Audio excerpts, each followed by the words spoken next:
Hello, everyone, and welcome to another episode of Secrets for an Inspirational Life. Thank you so much for joining me today. And thank you also, I have to say, for all the wonderful comments that you leave and that you share with me about the show and about all my wonderful guests. It really is an honor to do this. And what can I say to you? It touches my heart greatly. Truly it does. And in these times, especially when we seem to be so far apart from those people that mean so much to us, and yet somehow we are all fighting through the darkness and the light in order actually to find what it is inside our souls that keeps us going and hopefully fulfills that part in our life that we can find the meaning for our life. Now, darkness and light is a very strange thing. I find one doesn't really exist without the other, and yet the light is something that is intrinsically deep within us.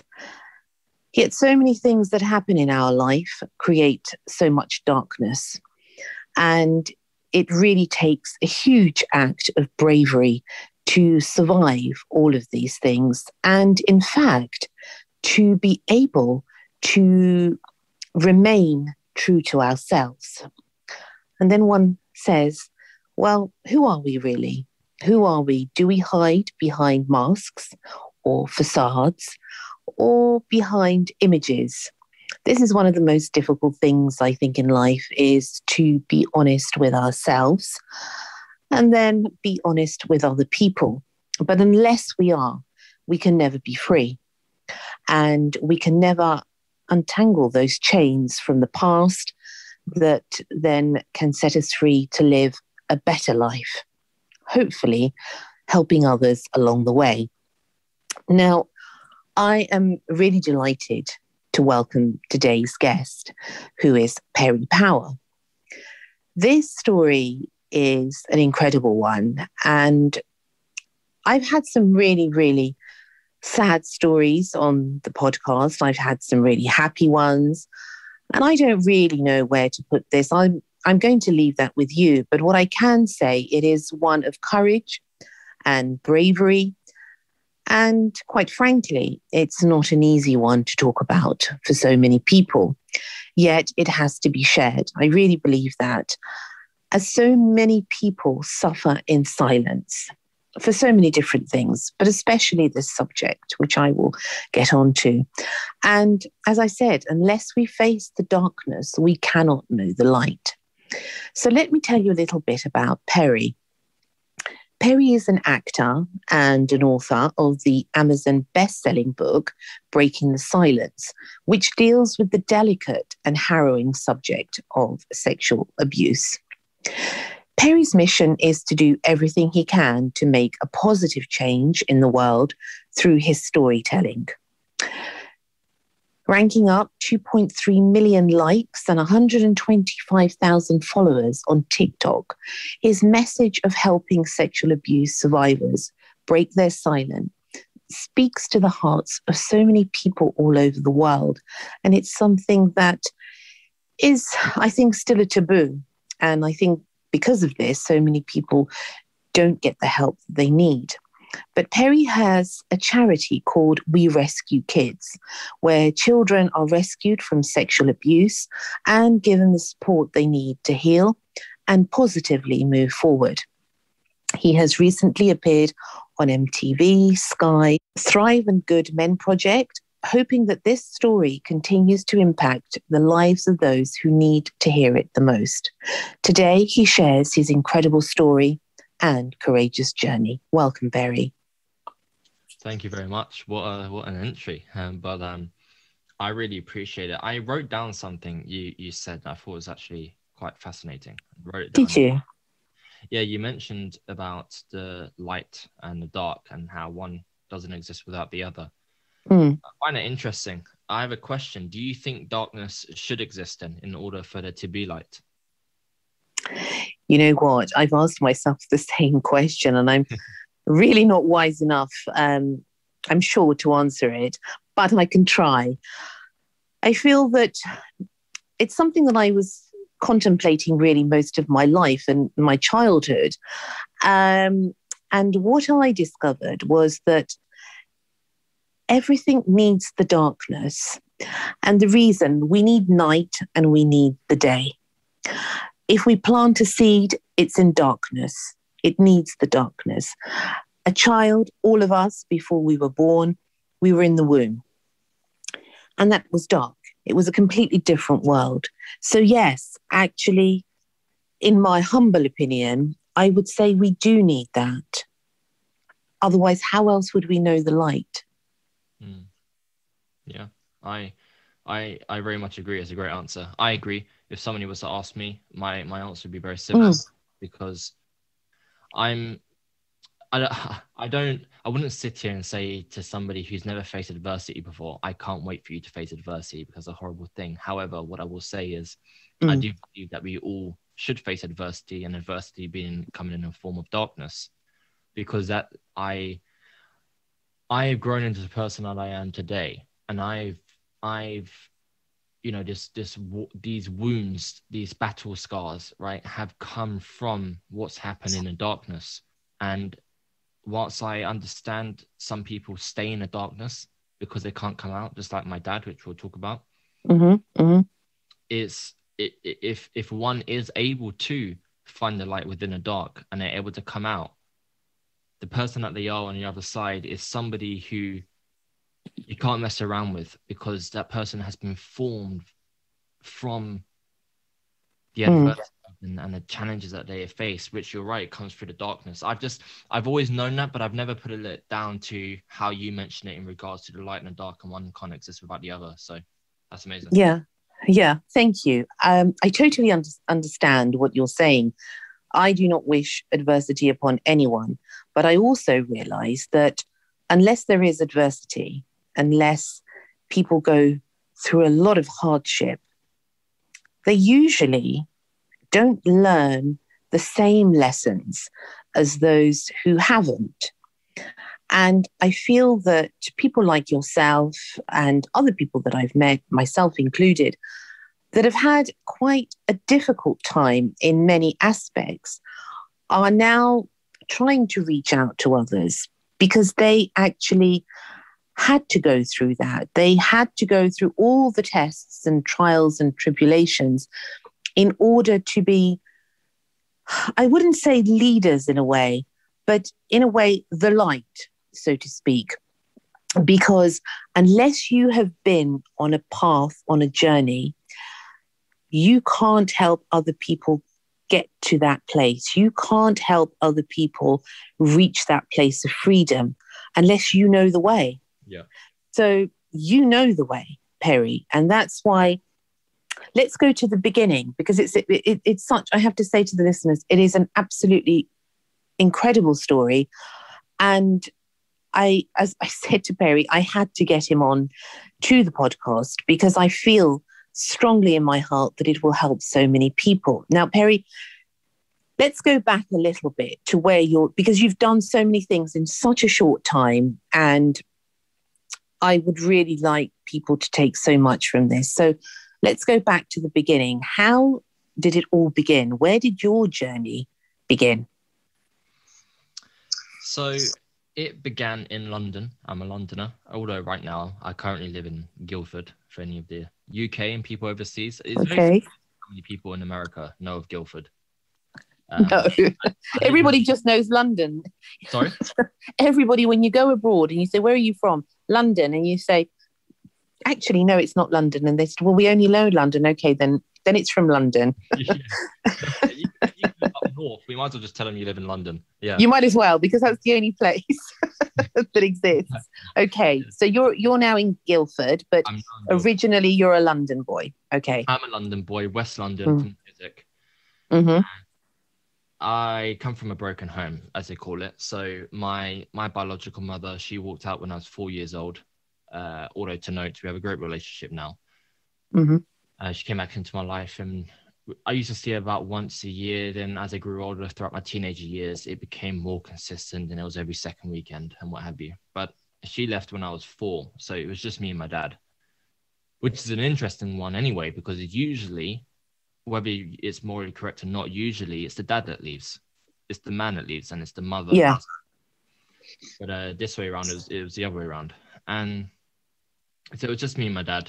A couple of years later, my stepmom came into the picture. My stepmom is South African. So I was pretty much raised from the English dad and the South African stepmom.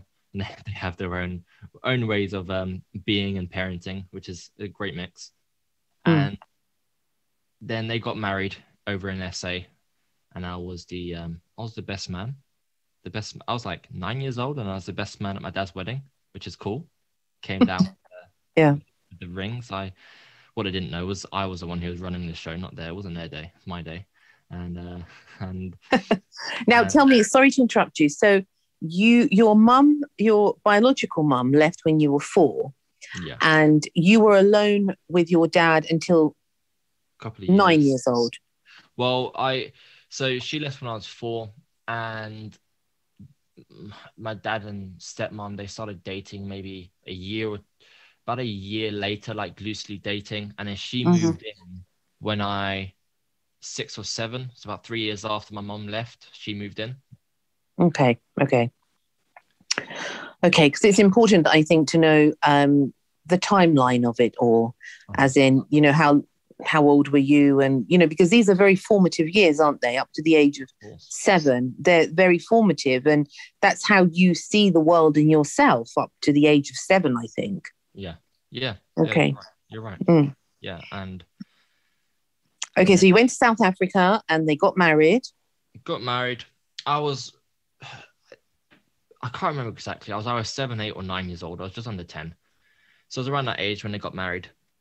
And I was very close with my auntie and my cousin. My cousin is practically my sister. We grew up together. And this is my dad's sister. So my dad's side of the family. So they live in the same area, just outside of Chiswick, in a place called Acton. But it's basically the same thing for people who don't know. And that's near Ealing. Yeah, right. Yeah, right. That area of the world. Okay. Yeah. So I would go around all the time. So my stepmom would drop me off at my auntie's house. She would take me to school. So I was there. A big part of my childhood was in my auntie's house. And she would take me to school. She would pick me up. So I was always with my cousin. And because near their house, my nan lives my nan lives nearer to my auntie's house than to my house where I grew up in Chiswick. So I used to go around a lot with my cousin, sometimes with my auntie. And in their house, it was my nan, it was my granddad, it was her husband. So is that your dad's mum and dad?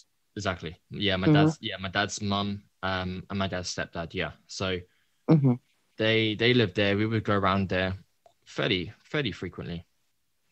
And there was this one time I was 11 and a half, nearly 12 years old. We were all around my nan's house, and there's a few people sitting in the living room. I was sitting on my granddad's lap, just watching TV. And so I was, just over 11. And I was on his lap, he was watching TV, he was watching, what was it called? Is it Egg Hunters or something? I can't remember what it's called, but it was basically like a question chat show.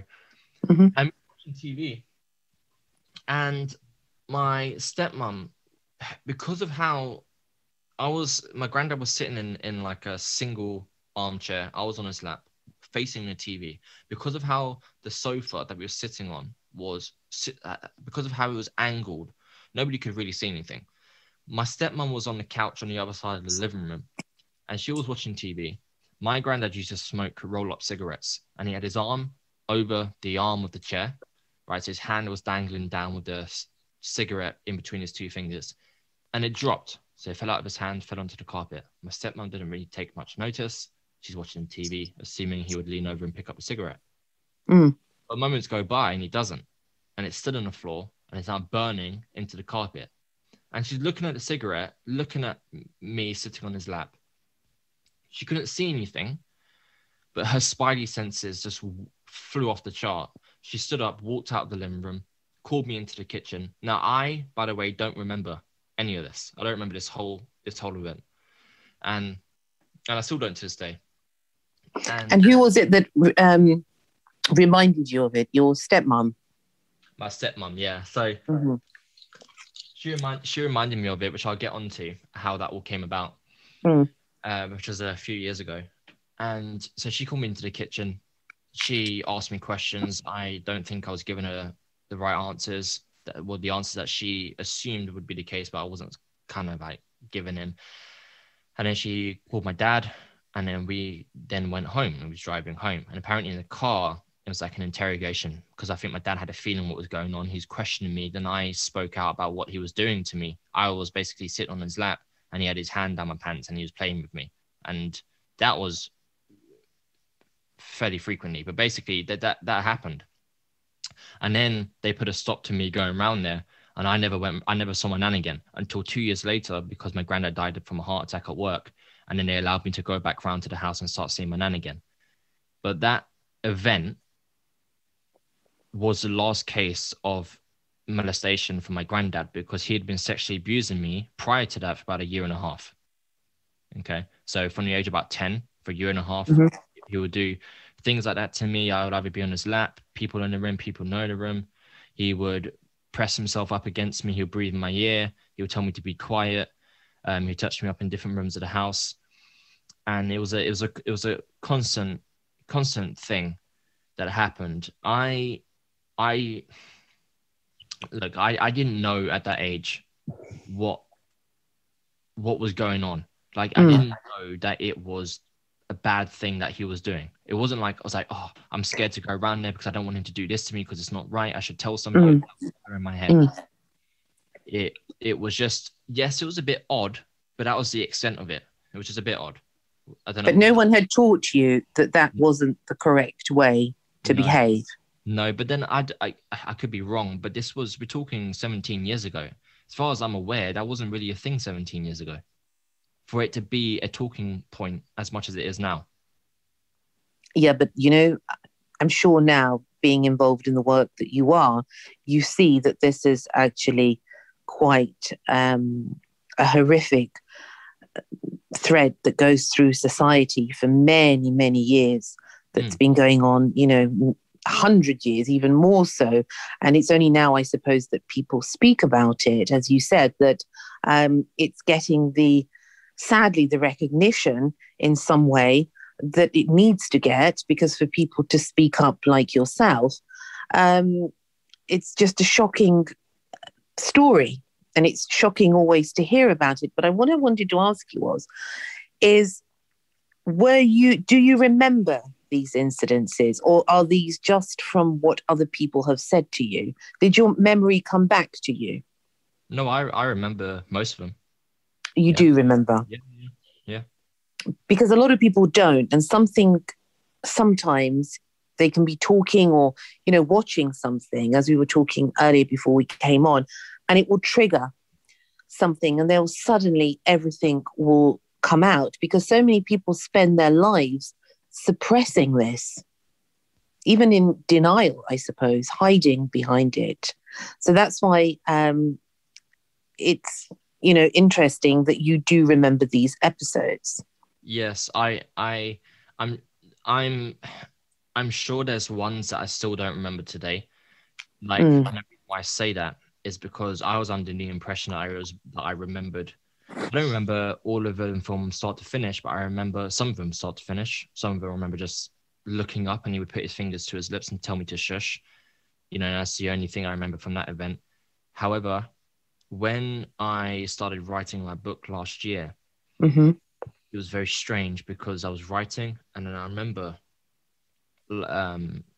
being in my bed upstairs, and I was on a video call with my girlfriend at the time, and I was talking to her about what I was writing in the book, and I kid you not, I have no idea why this memory had just unlocked within that moment, but it was like, I don't know, it's like you see it in a film where they just like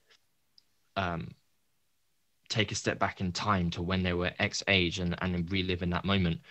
And it unlocked the memory for there was a time, and it was pretty much very near the end of when my stepmom caught it. My stepmom and my dad wanted a date night, as well as my auntie and her boyfriend at the time. So they decided to do a double date night, and I was going to stay around my nan's house. And I remember being on the couch downstairs, and I was crying. And they were walking out. My auntie was looking at me, thinking I was crying because I was going to be bored. And at the time, that's part of it is because I was going to be bored, and part of it is because it just felt uncomfortable, because that was the only ever time I stayed there overnight, ever. And I remember I was upstairs. I had a spare bedroom, and I was lying in bed. My nan was standing next to the door, which was open, so in a sort of doorway. My granddad had his arm around her, and they're both looking at me saying, "Good night, Perry." And I remember staring at my granddad, and I remember in my head, I said goodnight to him, but I remember in my head, and I've completely forgotten his whole memory till I was lying in bed, mid writing the book, and it just slapped me in the face, this memory. And I was lying in that bed, and I was staring at my granddad, and I was saying to myself in my head, I hope he doesn't come in tonight. I hope he doesn't come in here tonight. I hope he doesn't come inside. At that age, I had no idea what rape was. I had no idea at that age what rape was. So I wasn't like, I hope he doesn't come in here and rape me. Now looking back, that's ultimately what it was. But I was just like, if he does that to me during the day, because people's in the house, people's not in the house, what's he going to do to me when I'm here at night, once my nan's gone to sleep? And I remember that was probably the most scared and vulnerable I've ever been in my entire life as a child. Thank God he never came in that night. Thank God, right? Never came in that night.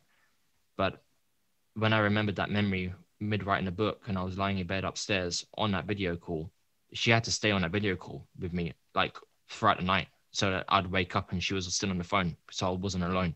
That's how much it made me feel like that when I remembered that memory. So in answer to your question, I remember some of them. Last year, this brand new one just got popped open into my mind. So that may happen again in the future. I'm not too sure, but I know I remember most of them. The human soul and the human psyche is a very intricate and complicated thing, isn't it? Because in a way, it's like, a kaleidoscope. When you turn the kaleidoscope one way, by you writing the book, in a way, it's like a release, isn't it, of all these memories and all these feelings. And you don't know when you release one thing, what comes out of the Pandora's box next, because it sort of follows a strange type of connection within us. And a lot of people suppress that, and not just with sexual abuse, with abuse or with any bad memories. We all have this tendency, I think, for things that we naturally so that we don't like, we then pretend it never happened. Yeah. And then that's complicated, because half your life then never happened, because then you don't know who you are. And I have this friend, and she never really is her true self, because she suffered also at the hands of an abuser. And she even says to me, I don't really know who I am. Yeah. So I think that you've done it early on in life, that you've tried to conquer these demons. I think it's a huge credit to you as a person, Perry. It's extremely brave of you. Yeah, I appreciate that. And this is why I talk about my dad so much, because which we'll get onto later on, but I truly believe his death is what his death is helping save lives. His story his body died, but his soul and his story still lives on through my message and through my work. I'm telling people, you don't go down the same road that my dad went down, where you live in silence and you die in silence before the age of 50. That's sad. It's very, very, it's tragic in a way, that it takes sometimes people's deaths to help other people live. And somehow I think your dad, for example, they're some of the bravest souls, because they sacrifice themselves in a way for inadvertently you not to go through even more torture, and then through you sharing your story with the world, so many other thousands and thousands of people hopefully seeking help. Tell us a little bit about, so the abuse stopped when is it your step grandfather? Yeah. Only when he died, or did it stop before then? No, it stopped before then. So that event when my stepmom was in the living room, she saw what may have been going on, and then we left there, and that's when it stopped because I never went round there again. Then he died 2 years later. And how did you feel? I have to ask you this. How did you feel when you stopped going around to see them? Because I know some people become guilty when in fact they don't need to feel that. But how did you feel that you weren't going around there? Were you relieved or were you sad about that? I was sad because I remember, I do know at that age, I still didn't fully understand that I didn't truly understand that it was abuse. So when I stopped going around it wasn't like I was damaged in a way where the shame and all that started at that age. You know, I was 11, 12. None of it started until my late teenager years. But at the time, I was upset because I didn't fully understand why I couldn't go around there again. You know, I didn't understand why I couldn't see my nan anymore, unless it was going to Sainsbury's and seeing her at the checkout because that's where she worked. I didn't fully get why my dad wasn't allowing me to go around there anymore. And they didn't explain that to you? Well, they explained in the words of, it's not okay what he was doing to you. That's the extent. They never sat me down and gave me a detailed conversation like you would a child with the birds and the bees. They never went down that path for me. They were just, what he was doing to you wasn't okay. You need to understand that it wasn't okay. That was really what they just said. But like, they're still, you know, I don't know. I understand because a friend of mine, her and her partner were going to be foster parents. And they go through this, they talk about this. And apparently she said that what happens with the children is, unless they're told this is wrong, they actually don't know it's wrong. Yeah. And that's in fact the truth, because I think this is why a lot of these abuse cases, nobody ever finds out. And then it keeps going generation to generation, is because nobody actually educates the child to say, you know, if such and such a person does this, or if anyone does this, you have to know that this is wrong. Yeah. So I think the difficulty is there, that somehow the abusers make it a completely normal thing to do. Yeah, you're right. And somebody left a comment on a post of mine 2 days ago. And she's like, Perry, I'm a parent. And reading your story, I feel like you're the best person to ask. And she's like, I have a child. How do I stop this from happening? And first of all, I said, well, first of all, you need to understand that I'm not a parent. So this advice, take it with a grain of salt, because I don't want to come at you as if I'm a parent talking to a parent. Yeah. What I will say is that I do, to piggyback off what you're saying there, Mimi, is that I truly believe that kids, they get to a certain age where the parents sit them down and talk about sex. They talk about the birds and the bees. So they know if that they have the choice. Well, the first to know that sex is an actual thing, then they get taught that it's a choice as to whether they want to have it or not, right? Type of thing. And so it becomes a conversational topic. But when it comes to abuse, sexual abuse, and people taking advantage, is not a conversation. And I guess it's because, you know, people like, I don't want to have to sit my 5-year-old child down and start talking about sexual abuse. Like, they shouldn't be hearing about things like that. And I do understand why some parents are like that. Of course I do. But it's also facing the reality that we live in a world where this does and can happen. And I was saying to her in this comment, I was like, parents need to be talking to their children about sexual abuse in I don't want to say in a fun way, but in a way that children would understand, like you would with the birds and the bees. And so that's a conversational topic, and it comes to the awareness of children, then that is a great foundation to start from, to then build upon that.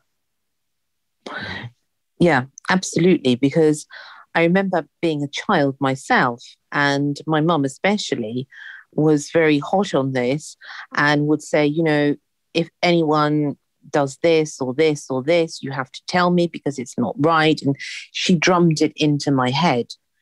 And to the point, I mean, this is a funny thing you'll find probably funny, but I actually thought that babies came with the stalk until I was like 10 and had sex education at school. I thought at school they showed us this video and I thought that's just absolutely ludicrous.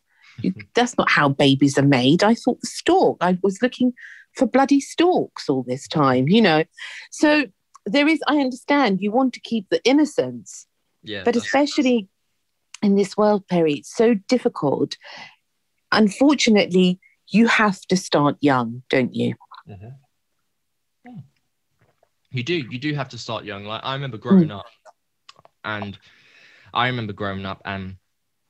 don't know if it's location dependent, but growing up in London, it was the norm for your 16-year-old friends to have lost their virginity, right? Like when you're 16, I remember being 16 and I mean, I hadn't lost my virginity until I was 17. I remember being 16 and people were like, oh, you haven't had sex yet? Come on, dude. That was the thing. But now I've got a brother, right? And so I hear his talk and I hear him around his friends and their younger brothers and sisters. And me growing up with 16 being, the sort of the age where people start having sex usually, now it's a lot less than that, It's a lot less than 16.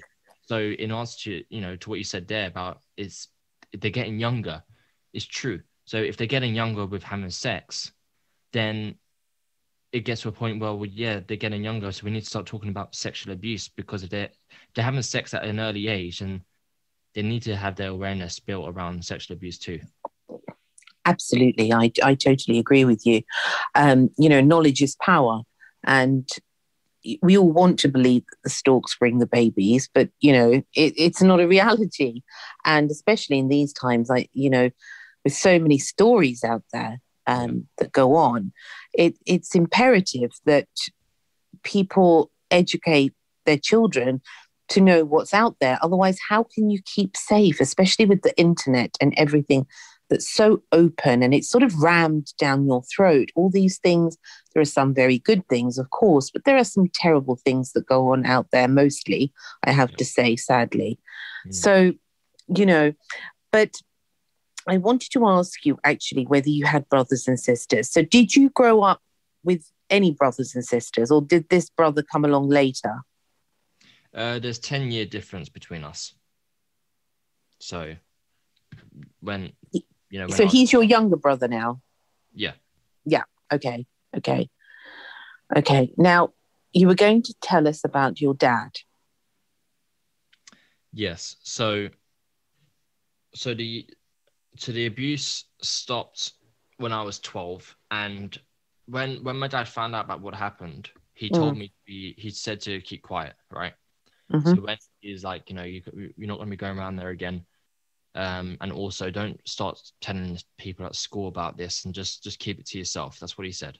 Just keep it to yourself because they don't want a black cloud over the family name about abuse. That was their reasoning. So I did. I kept it to myself. And was that difficult? Well, the interesting thing is I want to say no, especially when it was early on. It was when it got difficult when I was 16, 17. That's when it started to get difficult because my awareness had been built. I'd spent so many years not speaking to anybody about it. And because I see more of it on the news and I'd hear more about it from my cousin, then the shame and the guilt and the blaming started to grow. And that's when it started to get difficult.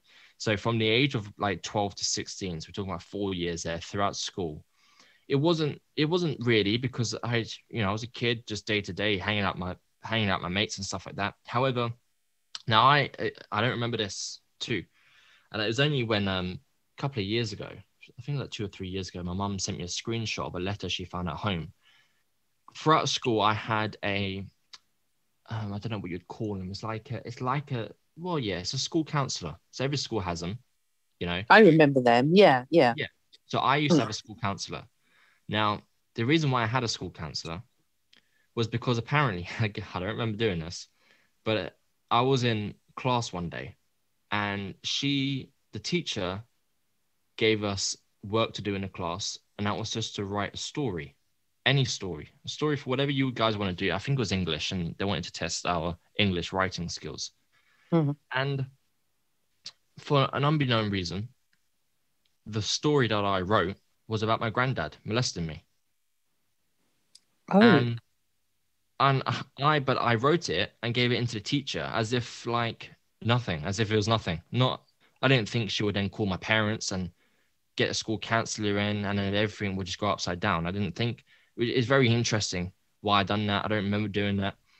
It was only when I read this letter from the school counselor that my mum took a picture of. It said on there about it was their first letter that they sent out from the school counselor to my parents saying that she wants to counsel me on a weekly basis because of what they found in English class. But I do remember my dad's reaction, and he was pissed, to say the least. I do remember him. My dad had a bit of an anger. He didn't beat me or anything like that, but temper-wise, he had a bit of a temper, and he was very angry that I would even think about speaking about something like this in a school classroom in a story. And so I remember I had weekly sessions with my counselor, but I don't really remember much of them, and we never really talked about the abuse that much. I think, I don't know why, but then my nan then passed, so we sold their house, right? So we done up the house, we sold the house, and then with the money that I got from the house, my dad and stepmom was like, right, we're going to move out of London because we can get a place that's better for the money. So then we moved to a place called Bracknell, which is in Berkshire. So I lived in Berkshire for maybe 10 or 12 years. Mm-hmm. And then was in Berkshire. And then I was like, okay, well, I'm moving location. So I'm moving to Bracknell College to continue acting. And I remember I was like, I'm going to create this new person, because growing up in London, I was an introvert. I wasn't that confident, especially wasn't confident with girls. I wasn't a lot of people, I was fairly popular in school because I was the nice guy. I was very nice. I wasn't like a lad. I wasn't like the popular lad in that way. I was very quite introverted, and I was a virgin, no experience with girls. And I moved to this new location, and I was 17. And I didn't want to be that Perry anymore. I didn't want to be that identity anymore, because that identity was the boy who got abused by his granddad, you know? And I wanted to shift that identity.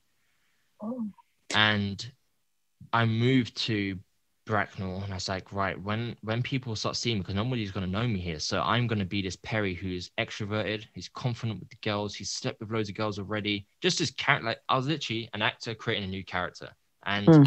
And I became that character, and I faked it until I made it, so to speak.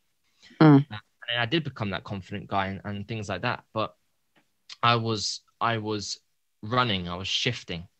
And with my dad, I mean, we were best friends, right? We really were. That's what I wanted to ask you. Did you get on with your dad? Yeah, we were very similar. We had a lot of arguments, because it got to an age, I think I turned when I was like 15, 16, where my dad's an interesting man, and I'm fully aware whenever I say things like this, it paints him in a negative light, but he was a very nice guy. But he was quite emotionally manipulative and emotionally abusive. He just had a certain way about him. In what way? He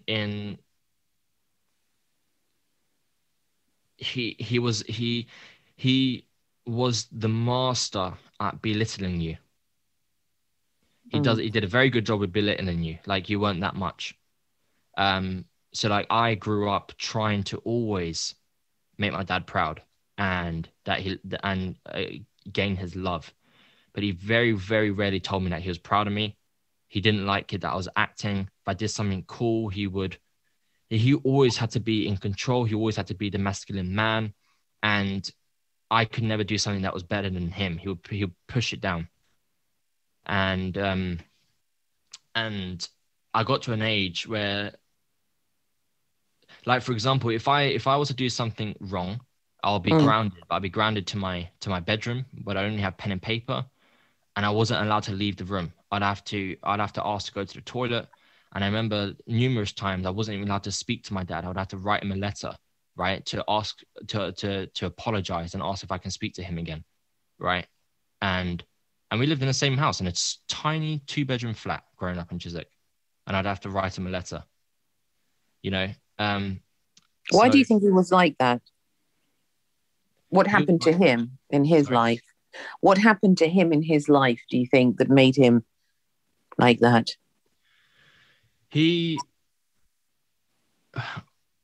I always say that I left home when I was 19, and I've never lived back at home since then, and I'm nearly 27 now. Because I value freedom, I needed to get out and spread my own wings without my dad breathing down my neck. Now, the reason why my dad raised me like that, where he would put me in he would like cotton wool me. If I was ever going out, he needs the address, he needs the time, he needs the numbers of my friends and their parents. He was very much like that. And that's because of how he was raised. So he was raised, his mum, my nan, and my step-granddad, his stepdad, they were alcoholics, like raging alcoholics. So every single day, they would always be in the pub. My dad would be at home. He would have to cook the dinner for when they get back. He would have to help them to bed. He never got love from them in the way that he wanted. He never got appraisal from them in the way that he wanted. And that was pretty much his childhood. And he used to talk about that every now and then with me when he was alive. So when it came to parenting me, he made sure he was doing the opposite in regards to, like, I remember my dad saying that he could leave home, right, and not go home for days. And they wouldn't necessarily be like, "Where's Andy?" But they would be like, "Why is my dinner not cooked?" Right? So when it came to me leaving the house, it was just a complete opposite, because to him, that's how he wanted his parents to be grown up. Right? Yeah. So he was, in a way, creating this ideal family life that he always wanted. Yeah. So his father, Eri, what happened to his biological father? Yeah, so he's somebody that I would have loved to have met. His dad and that side of the family immigrated over. They came over from Tipperary in Ireland many, many years ago, and he died before I was even born. Oh. Yeah, so I wish I would have met him, because I've heard many great stories about him. He died, I think it was cancer that he died from. And so that's what happened to him. My cousin, he was alive when my cousin was born, but he was gone many years before I was born. Now, when your mum left when you were 4, did you have any form of contact with her over the years? She would maybe call the home phone but I literally, growing up, I don't remember. I only ever remember seeing my mum once, maybe twice a year, for a few years. Then I got a phone, and then we started to text a little bit more, and then it started to be a little bit more consistent. But growing up, I don't remember like phone calls with her. I don't remember anything like that. I just remember the 1 or 2 visits a year that I'll see her. Right. Okay. And when did you get back in contact after all those years? How long was it before you were back in contact and seeing her again? Yeah, so it was when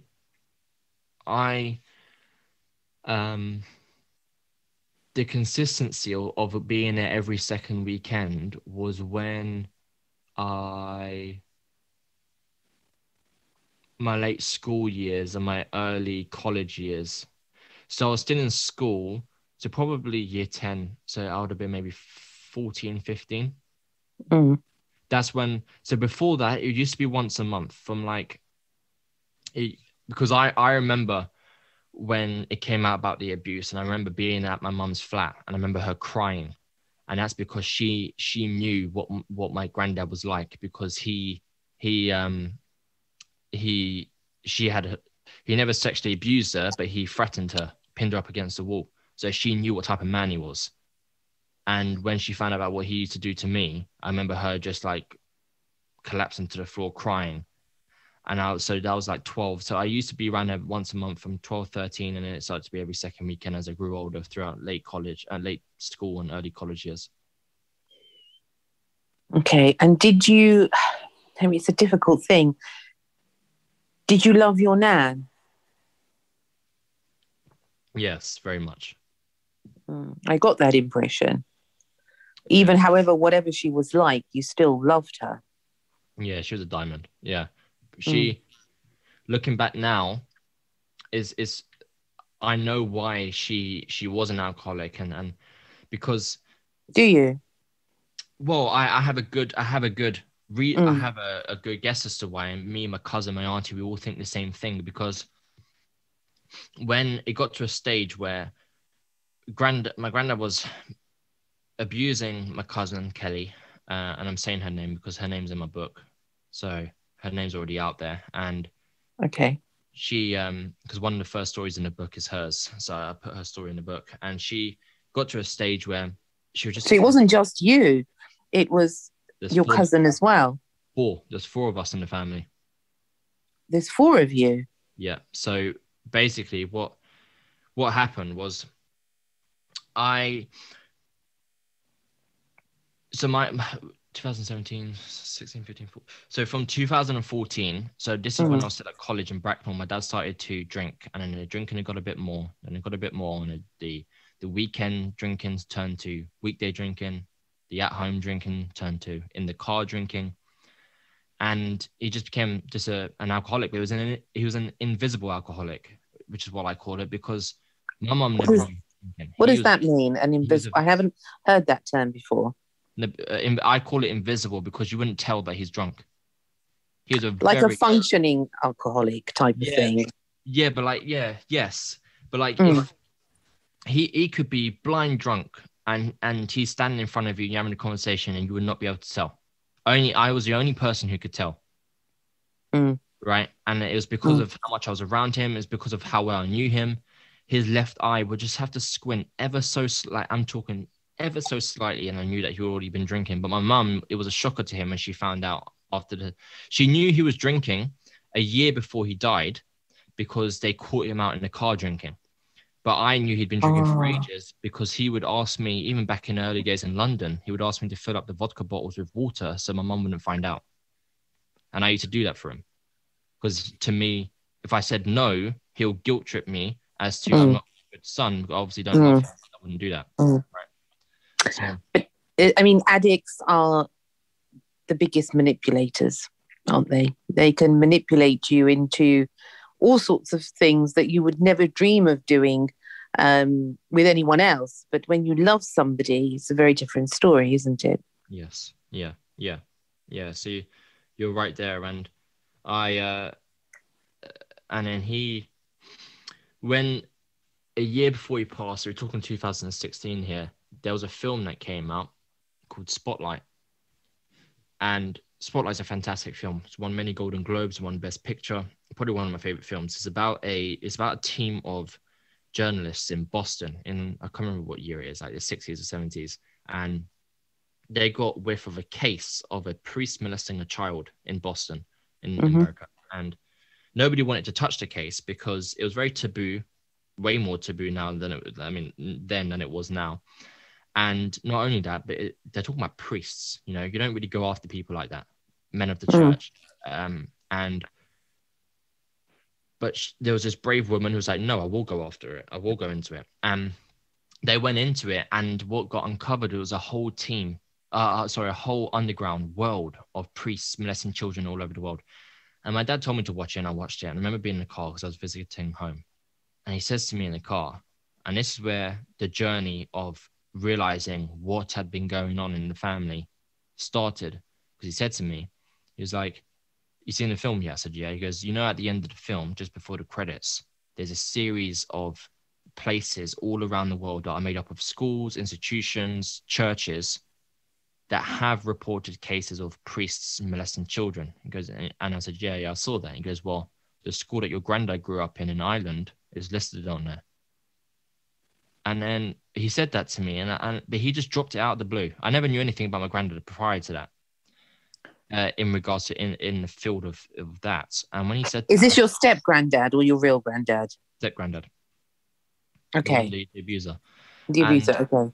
And I just looked at him and I said, what do you mean? He goes, where Michael grew up, that's where he was. It was in that church. And I was like, oh. And I remember just being like, so that explains it then. And he just looked at me as if I had just excused my granddad of what he had done to me. And he just looked at me and goes, no, it doesn't make sense for anything. And he got out of the car and slammed the car door. And that was just a quick reaction from my dad that I was used to emotionally. But then it was about a year later. Dad was still an alcoholic. In January 2017, my dad became a diabetic. He just went very rapidly downhill. How old was he? 48. 48. Okay. And then June 1st, 2017, I got 2 pictures from my little brother who was at home. One was an ambulance van. One was dad on the bed with a paramedic standing next to him. I called him up, and then I was like, "What's going on?" And my stepmom was like, "Don't worry, Perry, don't worry. His blood sugar levels are off. He's basically, from the diabetes. They're taking him down to the hospital to even him back out." I said, "Okay." My dad was cracking jokes. It was all good. Then they called me 2 hours later and told me that my dad's dead. He had a heart attack in the back of the van. He didn't make it to the hospital.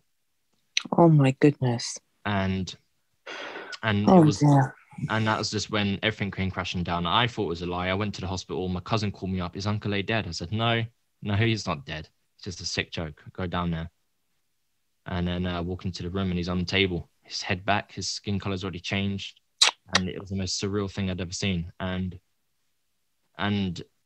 as you can expect, I went through a grieving process, 6 or 7 months or so. And then it was very interesting. It made me reflect a lot on myself. It made me reflect a lot on my dad. Because then I started to play the blame game. And, I was blaming myself because that morning that he died, my dad texted me. That a week before that, he sent me this long message to me and to my auntie, basically saying how we don't love him and we don't respect him, and what's the point of him being alive? Like something silly. And I remember my auntie calling me that. "What's he on about?" And I said, he's had a drink. Tomorrow he'll apologize for sending that. And he did. The following day, apologized because I don't know what I was even thinking by doing that. And that morning that he died, June 1st, he texted me saying, "I've been up all night. I've got a pain in my stomach." And I saw it. And he called me that morning, and I didn't have my phone on me. And I remember seeing that. And I just texted him back saying, "Oh, is it the hay fever?" And he didn't respond back. But I just thought it was just my dad overreacting about something again. And then he died because of that pain, because that was one of the symptoms of the cause of death.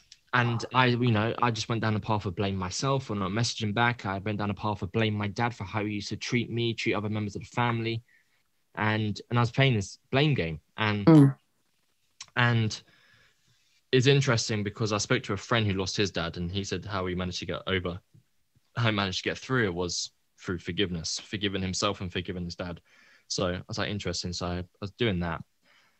And then I went to a business mastermind event because I was an online fitness coach at the time. And I went there, and it was me and 4 other people. And that was the first time I broke my silence to other people that I didn't know. I spoke about the abuse, I spoke about everything that happened.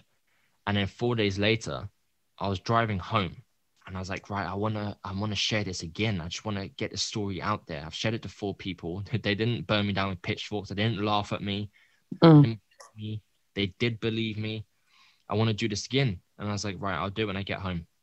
I say, no, I can't. Because if I do, when I get home and I walk in through my front door, I'll go back into my comfort zone and I won't do it because I'll talk myself out of it. So I pulled over my car on the road, got my phone out, 7 takes. On the 7th try, I uploaded the video to Facebook. And that is what literally everything changed from that video. Because every Tom, Dick and Harry that was connected to me on social media knew I was abused. They knew that I was still struggling with my dad's death. And also what the funny thing is because then all my family saw the video, they knew about the abuse. My stepmom called me up, and that time that my stepmom caught it in the living room and she called me out of the room, she thought that was the only time that I was sexually abused by my granddad, which is evident that when my dad was questioning me, that was the only time that I spoke of. I don't know why. I don't know why I didn't speak about the other times, but that was the only time that I spoke about. So then when I went to my auntie's house, in response to your question earlier, when I said there's 4 of us, I went round to my auntie's house. And then my cousin was like, that's so brave of you. You know what I was. I was like, I know, because she's told me plenty of times about what used to happen between her and him. But then my auntie, she was sitting there and she was like, well, it wasn't just you. And I was like, well, yeah, it's me and Kelly. She's like, no, it wasn't just you two. She goes, it was also me. And I was like, oh. And she goes, and it was also your dad. Oh, my goodness. And then everything clicked into place. My dad was sexually abused growing up multiple times by my granddad. He stayed silent on it. I do remember my brother, and my dad didn't even tell me this story. It was only after he died. My brother came around to my house and he was like, yeah, he goes, oh, do you remember when dad pinned your granddad up against the wall? I was like, no. I said, what do you mean? He goes, well, he didn't tell you. I said, no. He goes, that's how the abuse stopped.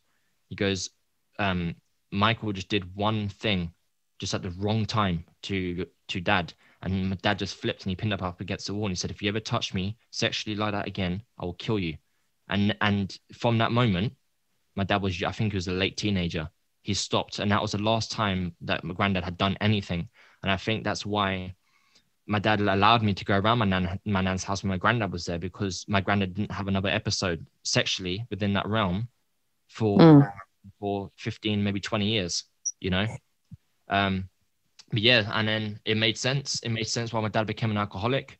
I texted him. The last time I saw him when he came around my house, I texted him saying, why are you drinking so much? And he said, to fight away the demons. At the time, I was like, what demons is he talking about? I told my stepmom. She's like, what demons? Made sense now. And she didn't know either.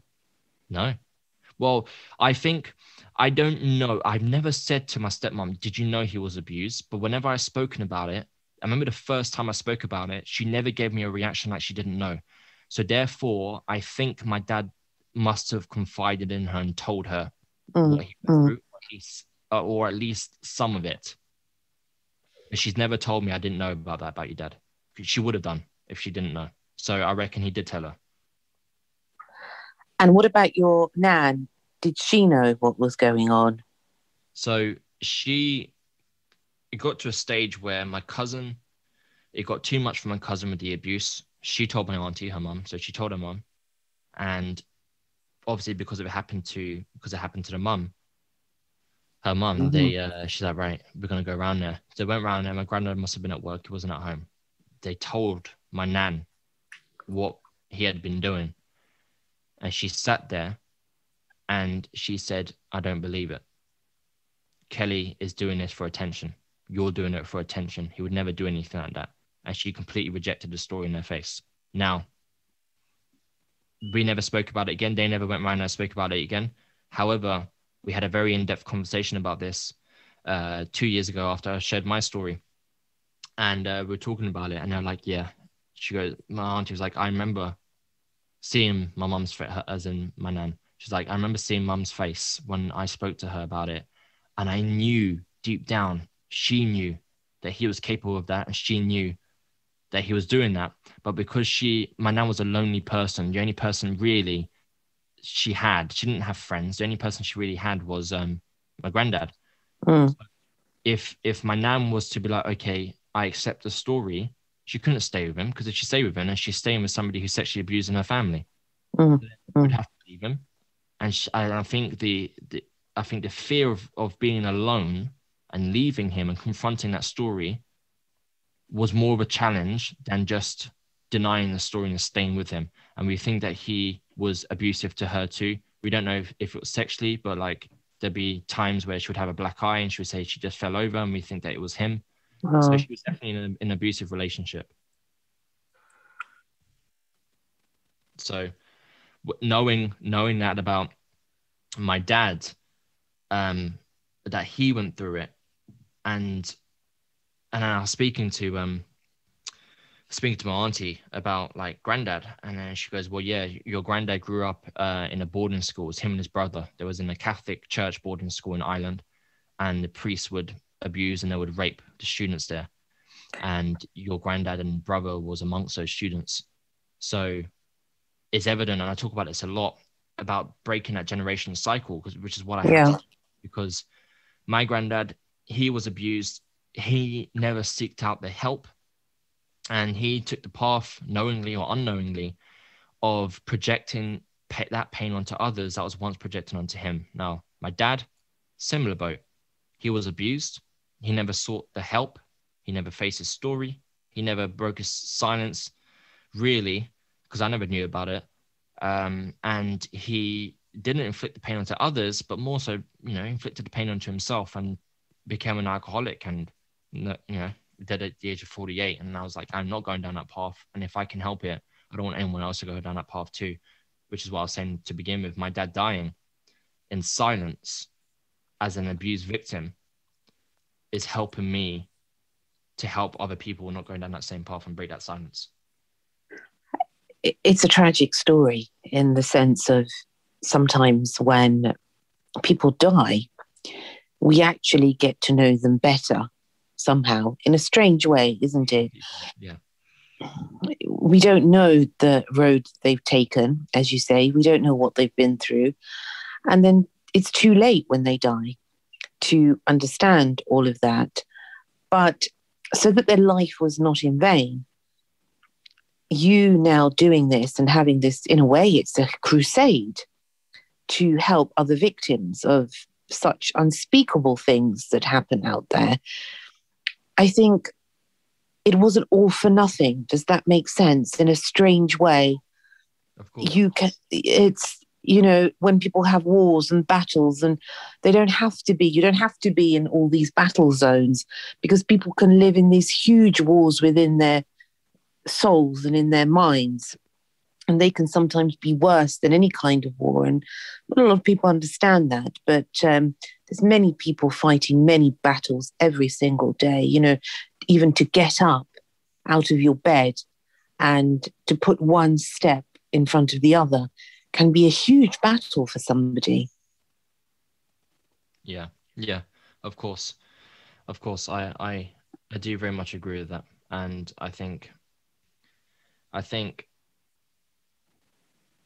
I don't know how I would have been able to cope or how I'd be operating if I wasn't using the story that I've lived to act as a platform to help others. I mean, I don't know, but I'm a strong believer in the universe, and I truly believe that the universe has paved this out in order to happen.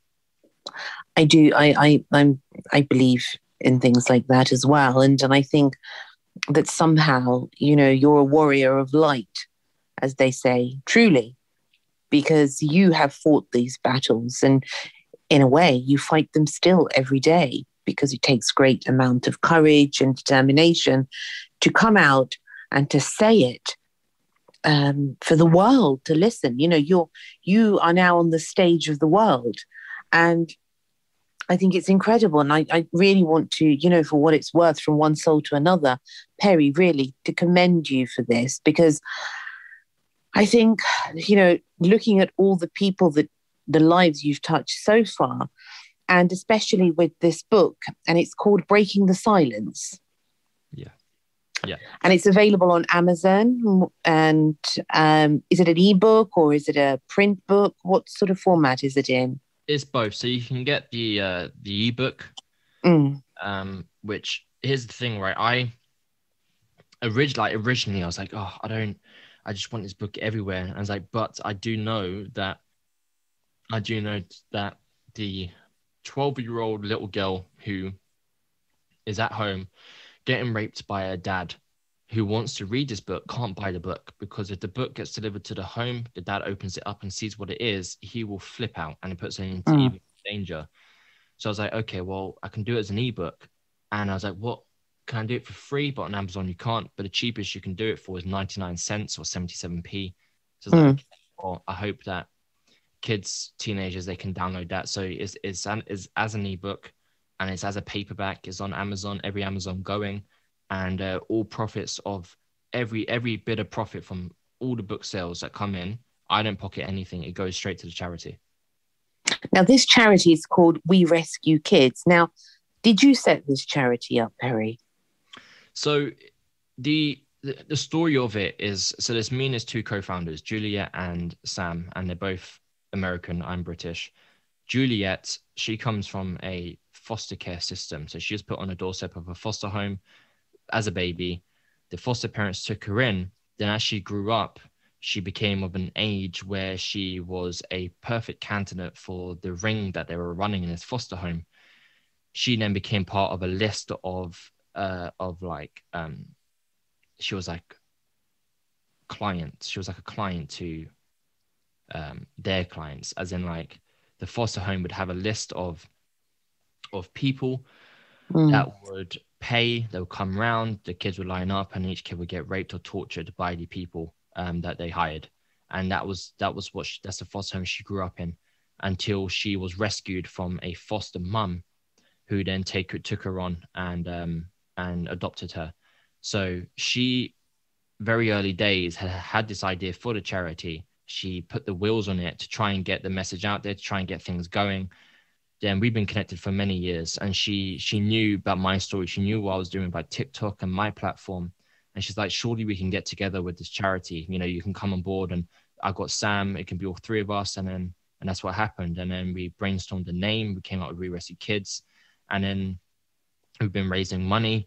And our big campaign went live yesterday, where you can, like how you can sponsor an animal in the wild, now you can sponsor a child. And as you sponsor a child, what you're doing is you're paying for a child survivor of sexual abuse, to have therapy every single month with a child therapist to help them heal from what they've been through and move on positively. And then once lockdown and everything's finished, because we have to wait for non-profit status, and we've been waiting for a year and a half now, and it's still going, and it's gone even slower because of everything that's gone down with coronavirus. Everything's been backlogged. So as soon as we are non-profit status, then we can then open up our first safe home. Okay. And that's what we're going to be doing. We're going to be opening up safe homes, so we can start taking in kids that are in the system and having them in our safe homes and protecting them and giving them education, and then making sure that they go to the right family after they've come out of our care. So we're going to have an in-person safe home branch of our charity tree, if you want to call it that, as well as an online branch, which is for therapy. And where is this, Perry? Where is it? Is it in many countries or just one country? Well, at the moment, it's America. Now, once it's gone non-profit status in America, I will then be I'll be bringing it over to the UK once I've hired a UK lawyer, but I have to wait for the approval from the US government first, and then I'll be bringing it over to the UK so we can open up safe homes here as well. It sounds like an amazing project. Thank you. Yeah, you know, and your dad really would be proud of you for all the right reasons. You know, incredible story, incredible. Now, as we come to the end of the episode, Perry, you know, I really want to thank you, because words fail me, really, at what you have gone through, what you have survived, and how you have turned it around. In a way, it's like the sword of Excalibur, you know, that the story, you've taken that and you've cut through all of the shadows and all of the darkness, and you've won. Yeah, you're right. And it's you're right. And it's been a long battle. It has. And it's I don't know, sometimes I sit here and I'm like, I just wish that my dad was in a place, because here's the thing, so many people are like, for example, my stepdad is going down the same path and I'm trying to help him, but he's just not accepting the help. And I know from experience that if they don't want to be helped, if they're not in the stage of accepting that help, you cannot help them until they want the help. Because with my dad, we sent him to AA meetings and we tried to get him therapy, we tried to get him help, and he kept on declining all of it. He said he was going to the AA meetings. We then find out that he wasn't actually turning up, but he will still leave the house for the duration of the AA meeting, you know? And it's like, there's only so much. And then I remind myself that there's only so much you can do, because if you go down that path of, I wish I could have done that, I wish I could have done this, then it's a very dangerous path, because there's no point in even entertaining that train of thought, because it's already in the past. And all you can do is just use that to help the present and help the future. Yeah, and you can't, every single person has their journey in life. And if we go back to the beginning of the episode where we were talking about adversity, and you were saying about people need to feel adversity, sometimes, Perry, I do believe sometimes you have to be in the darkness for a while. You have to face your own demons. You have to face your fears. And then, only then, you can make a decision. Do you want to change your life, or do you want to stay there? And we have to respect that person, that once we've given them, in a way, the key to the door, it is really entirely up to them to take that key to freedom. We cannot force anyone to do anything that they don't want to do, because it won't be lasting. No, you're right. And it's the same thing for, like I said, I come from the fitness industry, and it's the same thing. You can't push somebody to lose weight or to put weight on. No. You can't push a partner to hire a PT and get into that dress size, and even if they start and even if they start doing it to please you because you're their partner, it's very likely that they will quit and trail off. Or, in some chances they do follow through, but they're not happy, and I never did it for you in the first place. Yeah. And then it's not lasting change. No. It is temporary, and then it adds extra psychological issues and problems, because then they will say, well, you told me I did it because of you. Yeah. And then what's the point of that? Now, what are you doing at the moment? So you've written the book, you're appearing on MTV and Sky and all these other places. What else are you doing, Perry? So we got the book, we have the work with the charity, we have my acting. So I will be wanting to move. I want to draw the message of breaking the silence and put that into a film. So like how Spotlight was done to shine a light on sexual abuse within the Catholic Church system, I want to do a similar thing with Spotlight and create a feature film that helps highlight my message on breaking the silence. So that'll be a big project coming. And I'll also do some coaching with clients and helping them with their stories. So whether they want to put their story into a book, I help them put their story into a book. If they want just to understand what their story is and how to communicate to speak on stage, I help them do that too. Okay, that's good, because you're helping them to sort of to find their purpose in life. Yeah. And do you do one-to-one with clients? I suppose in this time it's sort of Zoom calls and things like that. Yeah, so I only work one-to-one. It's a very I don't know if I would ever do group. I really prefer when it's personal and it's just do with story. Yeah. You need that one-on-one. So I do one-on-one with over Zoom calls.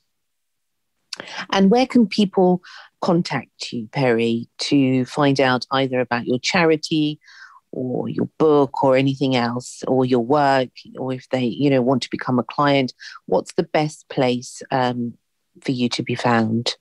Sure. I mean, there's 3 ways to contact me. So you can either Facebook me. My handle Mm-hmm. is perry.w.power for the URL. On Instagram is at I am Perry Power. Or you can email me, which is perrypower73@gmail.com. Either or. Okay, now I always ask my guests this at the end. If you could, in a few lines, say something to the people out there that has helped you in your life, that can give them hope and that inspiration really to keep going, what would you say to them?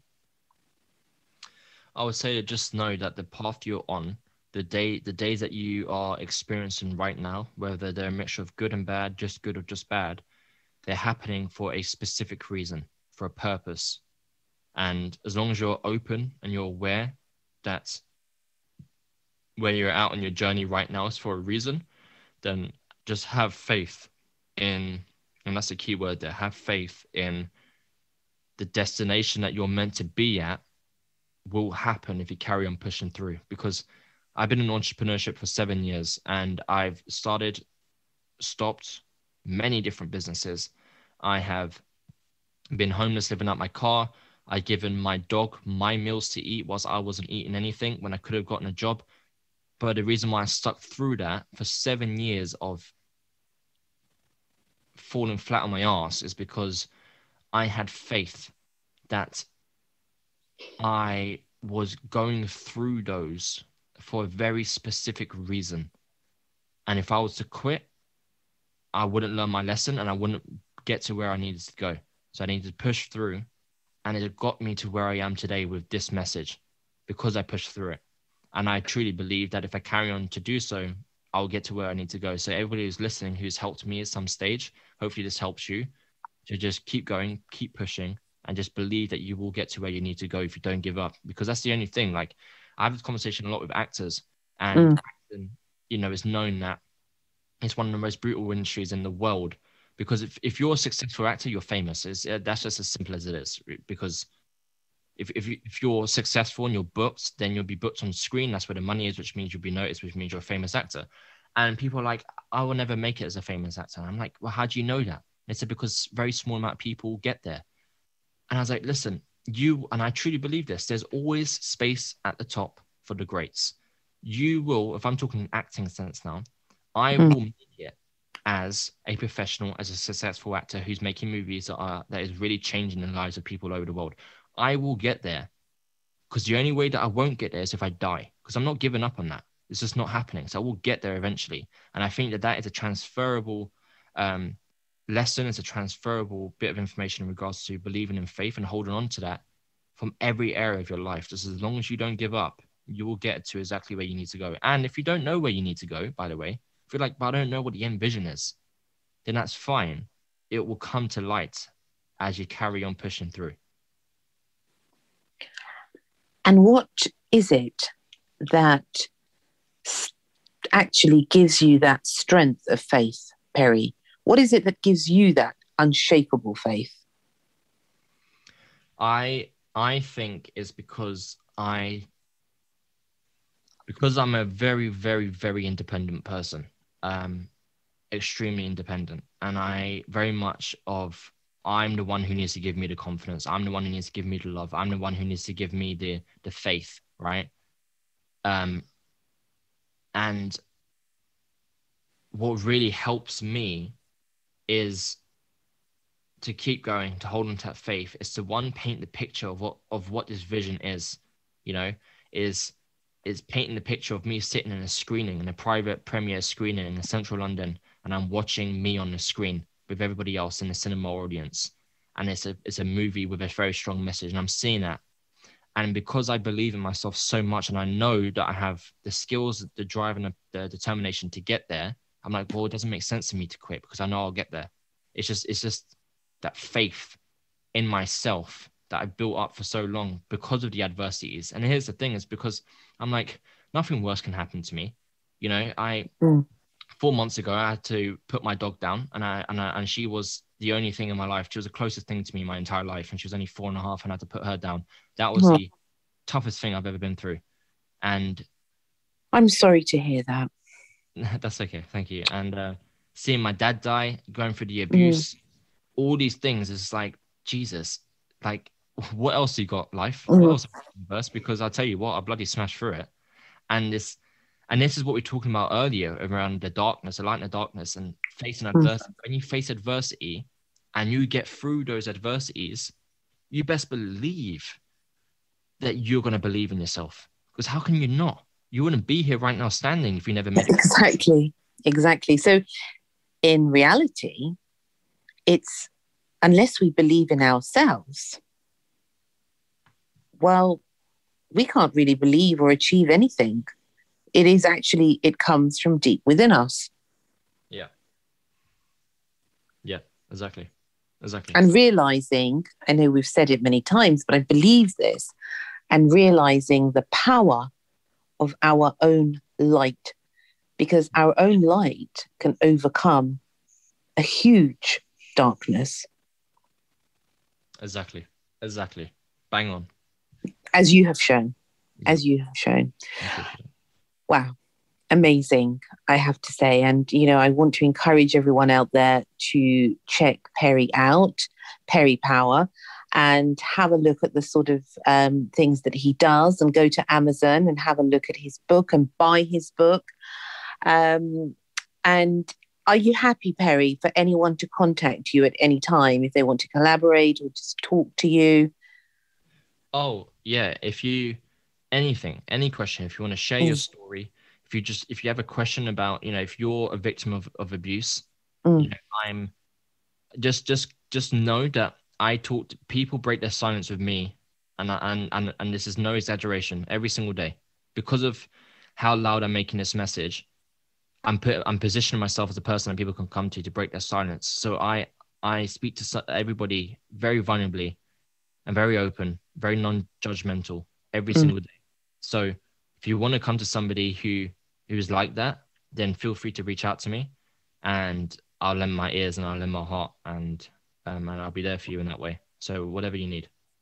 What a beautiful message. It's like people, the power of the human spirit. I always say this, it's so tremendous, isn't it? That we really don't know what we're capable of until, we've actually gone through it. And sometimes you look back and you just think, I don't know how I did that. But as you said, if you can do that, you can do anything. Exactly. As cliche as it sounds, it is very true. But the simple truths are the best, aren't they? Thank you so much, Perry, for joining me today. And, I really am honoured that you have come on to share this story, which is not an easy story, but it's something that I am convinced will help many people out there to break free from that prison, whatever their prison is. So thank you. And please do come again and share with us, in a while, all your other pursuits and where you are with the charity and what you're up to. I will do. Thank you very much for having me on, Mimi. It's a pleasure. Thank you. And you look after yourself. You too. All right, then. Take care. Okay. Bye. Perry Power. What an amazing story. My goodness, we really don't know what anyone is going through at any given time. And we must be gentle with everyone we meet. But please, don't suffer in silence, whatever you're going through right now. There are so many organizations and so many people out there that can help. Be brave, dear souls. Be brave. Until next time, look after yourselves and lots of love. Thank you for listening to Secrets for an Inspirational Life, brought to you by your host, Mimi Novic. Please remember to subscribe to the podcast, and see you in the next episode.